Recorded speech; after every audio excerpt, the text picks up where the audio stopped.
তো কোন পাখি উঠতে পারে না? মরা পাখি। তো পড়ালেখা করস না তুই? আপনি বলেন তো মরা পাখি উঠতে পারে, এর জন্য পড়ালেখা দরকার হয় নাকি? এই তুই থাকস কই? বাসায় থাকি। কোন বাসায়? আমার বাসায়। পড়া তো পারস না, আবার তেরামিও করস।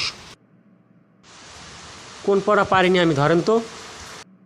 ওই দিনকে একটা অঙ্ক জিজ্ঞেস করছি, তাও তো পারস নাই। কি অঙ্ক? ধর তোর কাছে 20 টাকা আছে, তোর বন্ধুরে 10 টাকা দিলি, তোর কাছে কয় টাকা আছে? আমার কি বলদ পাইছেন? আমার বন্ধুরে আমি 10 টাকা দেবো কোন দুঃখে? কথায় কথায় বেদবি করস, একটা পড়াও পারস না তুই। কি পড়ো তুই? প্যান্ট পরি, শার্ট পরি, জুতা পরি। থাক থাক, আর কিছু বলা লাগবে না। আরেকটা প্রশ্ন করি, বলতো নদীর মধ্যে একটা পেয়ারা গাছ আছে, ওইখান থেকে কেমনে পেয়ারা আনবি? বাজার দিয়ে কিনে আনবো।